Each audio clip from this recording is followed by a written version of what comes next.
Dalir TV avec Immédiat, partenaire audiovisuel. 7 boulevard Maréchal Fayol au Puy-en-Velay. Bonjour à toutes, bonjour à tous, bienvenue, ça y est, c'est la 3e saison de la Dalir TV.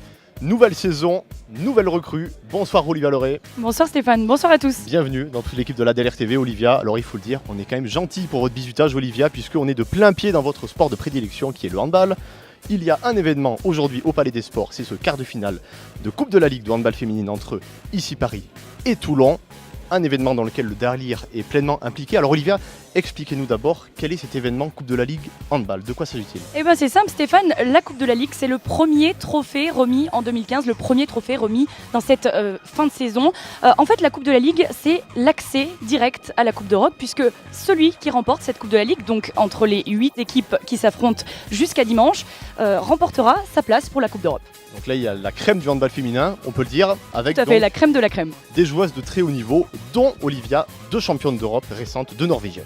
Oui, c'est Stine Oftedal et Perni Weib, ce sont deux Bravo pour la Norvégiennes. prononciation, je m'y serais pas risqué. 2 Norvégiennes qui sont championnes d'Europe 2014 et qui jouent à Ici Paris. Avantage donc Ici Paris peut-être. Voilà, il y a donc de nombreuses autres internationales et il y a aussi un autre événement, c'est la présence du dispositif Dalir dans ce match, puisque notamment Olivia, la jeune Margot, qu'on connaît bien, qui a été notamment à l'événement Sandball il y a quelques mois à Annemasse avec le Dalir, on s'en souvient, Margot qui joue au Puy-Chadrac et qui va donner Olivia le coup d'envoi de cette rencontre. Tout à fait. Donc un petit pronostic Olivia pour cette rencontre. Avantage Ici Paris. C'est la coupe, c'est la coupe. Mais c'est la coupe, attention. Tout est possible, on ne sait pas, tout est possible. C'est parti.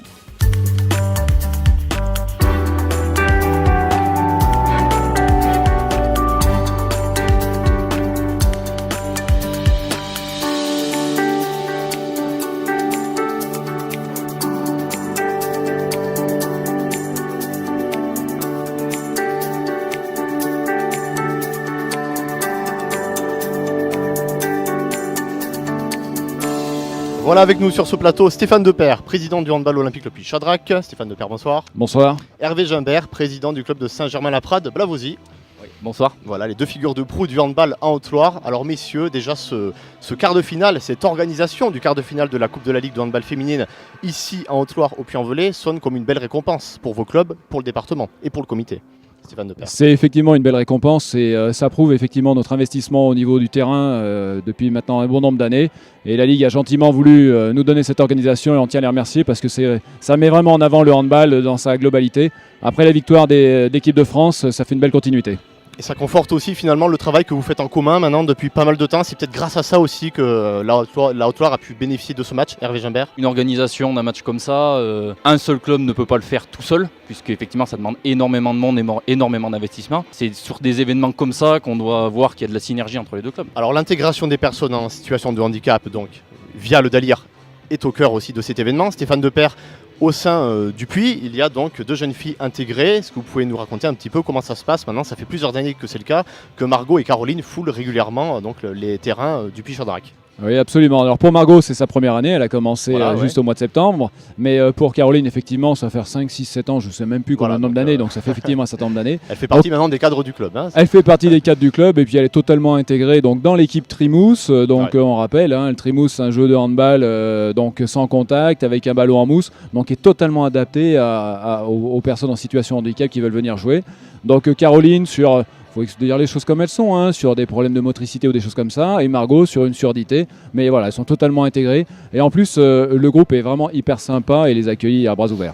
Alors on se souvient qu'il y avait eu donc en 2014 un premier événement entre le HOPC et le Dalir, c'était au mois de mai. Est-ce qu'il sera reconduit en 2015, Stéphane Depère ? Absolument, c'est bien ce qui est prévu de un tournoi reconduire. Où la présence d'Olivier Marou avait évidemment été remarquée en 2014, donc il pourrait revenir en 2015. Olivier et puis peut-être d'autres, espérons qu'ils viennent avec d'autres amis du monde du handball pour venir, mais je dirais, moi ce qui m'a vraiment marqué sur cette manifestation-là, c'est le regard qu'ont eu nos joueurs, lambda du club, de jouer avec des personnes handicapées. Et je vais prendre un simple exemple, celui de mon fils, qui m'a dit quand est-ce que le tournoi a lieu. Donc voilà, ça les a vraiment marqués, ils ont vécu ça comme un moment extraordinaire. Donc ils sont prêts à cocher cette date sur leur calendrier. Ah oui, mais maintenant le plus difficile, c'est à nous de trouver une date qui puisse correspondre à tout le monde. Et ça c'est plus compliqué, Olivier n'est pas forcément très dispo. Alors Hervé Gimbert, il y a aussi la visibilité du handball féminin qui résonne dans cette rencontre. Finalement, en Haute-Loire, on est plutôt bien lotis. Je crois que la proportion de filles qui jouent au handball est un peu plus importante que celle des garçons. Comment vous analysez tout ça ? On peut faire un bref historique, c'est-à-dire que nous, notre club est monté jusqu'au niveau national 1. il y a quelques saisons. Ça a servi aussi de vitrine pour le département, ça a servi de vitrine aussi pour tout le handball de Haute-Loire. Une équipe qui évolue à ce niveau, c'est attractif. Donc effectivement, on peut voir que les filles viennent spontanément au handball, puisqu'il y a un niveau au moins national. Après j'espère que aussi ça peut se développer aussi en garçon, il n'y a pas de souci. Je veux dire, le Puy l'a fait pendant des années en National 3. Je vois pas pourquoi les garçons n'arriveraient pas à se développer aussi. Stéphane Depère, Hervé Gimbert, merci beaucoup d'avoir été avec nous. Merci, bon match. Merci, bon match. Voilà, on se retrouve avec Margot qui dans quelques secondes va être sous le feu des projecteurs, Margot, puisque c'est toi qui vas donner le coup d'envoi de ce quart de finale entre Toulon et ici Paris. Alors Margot, tu es intégrée via le Dalir au club de handball du Puy-Chadrac depuis la rentrée, depuis septembre 2014. Tu joues tous les lundis soirs dans le club. Comment ça se passe? Raconte-nous un peu. Très bien, j'ai été très bien intégrée dès le départ au sein de l'équipe. Et j'ai pu faire aussi, je fais partie de l'équipe d'animation du club. Et j'avais organisé avec mon équipe une soirée qu'on avait fait au mois de novembre. D'accord, donc toute l'équipe du Dalir évidemment te connaît bien, puisqu'on se souvient, tu faisais partie de la fabuleuse Dream Team qui avait joué à Annemasse dans le cadre du Sandball Tour. On s'en souvient, c'était au mois de juin 2014. Oui. Quel souvenir tu en gardes quelques mois après d'avoir pu jouer avec des champions olympiques De très très bons souvenirs, j'y pense encore régulièrement. Et je suis les joueurs qu'on avait rencontrés à Annemasse, j'essaie de les suivre dans leurs clubs respectifs. Avec Olivier Marou évidemment, notre parrain, oui. qu'on salue ce soir. Et donc Margot, tu vas donner le coup d'envoi de ce quart de finale de prestige. Donc là, tu as des joueuses professionnelles qui jouent dans les plus grands clubs du monde. Quel effet ça te fait? Ça fait bizarre, c'est un honneur que j'ai jamais eu la chance de faire ce genre de manifestation. Merci Margot, en tout cas, bon courage. Merci. Bon match et on te souhaite Merci. Une très bonne saison en tout cas avec le HOPC. Merci beaucoup. Nous allons faire un premier coup d'envoi de ce match avec Margot Guichard qui représente l'association Dalir. Tu veux une joueuse des deux équipes? Une handballeuse qui évolue, je crois, au club du HOPC cette année. Allez, merci. Tiens, prends le ballon, je vais ramener une joueuse. C'est bon?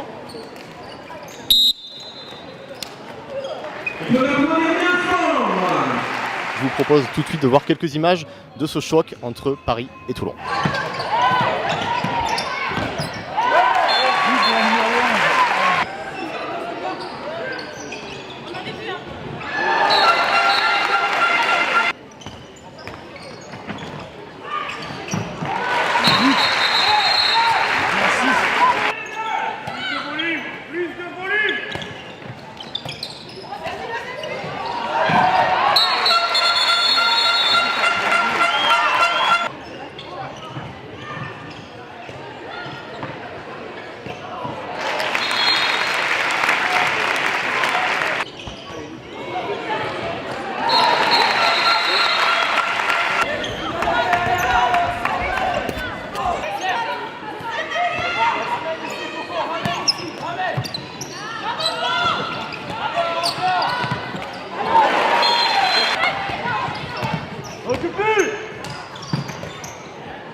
Toulon Saint-Cyr, but de la numéro 4, Marie-Paul Niabou.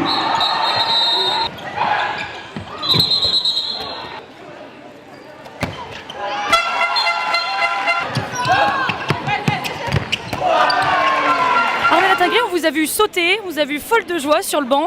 Cette victoire, elle fait du bien? Franchement, je suis vraiment fière des jeunes en fait, surtout parce qu'elles ont beaucoup joué, elles ont eu beaucoup de temps de jeu, contrairement au début de saison. Donc je suis vraiment, en fait, j'étais ravie et fière, très fière. La Coupe de la Ligue, c'est l'occasion aussi pour le handball féminin de se montrer, parce qu'il n'est pas souvent montré à la télé. Et dimanche, vous serez beaucoup médiatisé. C'est important ça, la médiatisation du sport féminin? Oui, bien sûr, on en parlait parce qu'il n'y a pas longtemps, il y a eu les 24 heures du sport féminin et on disait que fallait qu'on se médiatisait. Donc là, on va avoir la chance peut-être, même si c'est pas notre équipe spécialement, je suis contente que la LFH que la LFH puisse être représentée dans les médias dimanche. Alors Margot, qui a donné le coup d'envoi, fait partie de notre association d'Alir. Elle est malentendante et elle joue au hand. Est-ce que vous pensez que c'est important que les personnes porteuses de handicap puissent jouer avec des personnes valides? Évidemment, parce que je vois pas pourquoi en fait, si on peut leur donner la possibilité de le faire, c'est normal pour moi je trouve, vraiment.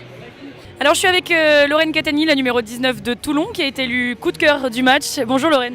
Bonsoir. Forcément un peu de déception ce soir? Ah oui, et pas que. Je pense que le trophée, oui, ça m'a fait plaisir, mais après, voilà, on n'a pas la victoire au bout, donc oui, très déçu, effectivement. Vous étiez déjà venu jouer en Auvergne et plus précisément au Puy-en-Velay?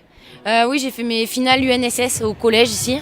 On avait gagné, je crois, il me semble. Ça fait un peu des lointains souvenirs, mais ouais, j'étais déjà venue jouer ici. Alors vous êtes maintenant éliminé de la Coupe de la Ligue. Est-ce que vous pensez que c'est une coupe qui est beaucoup plus médiatisée forcément que le championnat? C'est important cette médiatisation du handball féminin? Je pense que c'est important parce que le handball, on a vu que du côté masculin, c'était vraiment, il y avait vraiment un gros essor et que c'était vraiment beaucoup plus médiatisé. Je pense qu'ici, c'est bien que ça soit une région où il faut promouvoir le handball. Voilà, ça montre aux jeunes qu'on peut y arriver, on peut faire du haut niveau.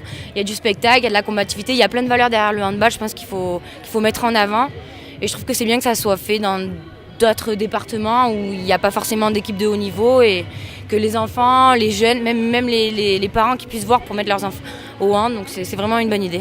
Alors promouvoir le handball mais aussi promouvoir le Dalir, c'est notre association et Margot qui a donné le coup d'envoi de votre match. Et en fait malentendante et elle joue quand même au handball ici au Puy-en-Velay. Est-ce que c'est important que des personnes comme ça qui portent un handicap puissent jouer avec des personnes valides?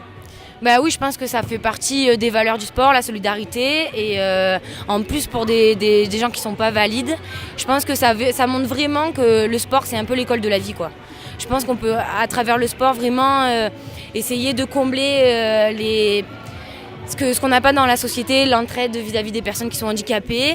Donc c'est vraiment bien qu'il y ait ça ici quoi. C'est ça que ça apporte, les uns par rapport aux autres, ça apportait ça de l'entraide? Je pense que oui, je pense que vu que c'est un sport collectif, il y a vraiment beaucoup d'entraide. Après moi je mets l'accent là-dessus parce que je sais que, après c'est pas du handicap, mais je veux dire quand il y a des joueuses étrangères qui viennent, on peut parler de handicap dans un sens où elles ne parlent pas la langue, elles sont là, c'est une nouvelle culture. Donc je pense que si on n'est pas avec elles et à les aider, à essayer de les guider du mieux qu'on peut, je pense que ça peut être pas forcément bénéfique pour l'équipe. Donc après, il y a d'autres gens, c'est vraiment un handicap, donc on peut les aider d'une autre manière. Mais je pense que c'est en faisant des choses comme ça que la société elle peut avancer d'une certaine manière. Merci et bravo pour ton match. Merci beaucoup. On se retrouve sur ce plateau avec Christian Aymar, président du comité départemental de handball. Bonsoir. À vos côtés, Anne Seigneur, vice-présidente de la Ligue d'Auvergne de handball. Bonjour. Bonsoir. Alors vous êtes là tous les deux donc dans le cadre de ce grand événement pour le handball régional et départemental, l'organisation de ce quart de finale de la Coupe de la Ligue féminine. Alors j'imagine que vous avez été heureux quand la fédération vous a choisi, vous l'Auvergne, pour l'organisation de ce match. Oui, bien sûr, on a été très satisfait d'être choisi pour organiser cette manifestation qui a pour la première fois la particularité d'être délocalisée. À savoir que les quarts de finale sont organisés dans les 4 départements de l'Auvergne. Voilà, sur les 4 départements de l'Auvergne, donc au Puy aujourd'hui, à Cournon, à Saint-Flour et à Montluçon. Voilà. En des événements qui sont portés localement par des clubs de handball féminin, voilà, et des clubs qui évoluent au niveau national.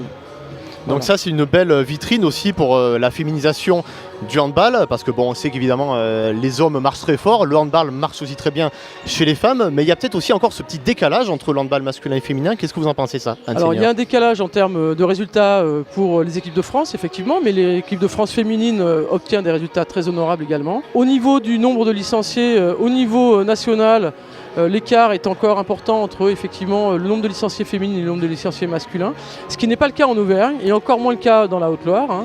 En Auvergne, il y a 40% de filles pour 60% de garçons. Et donc on la est proportion, au-dessus, voilà, on a une proportion qui est supérieure à la proportion nationale.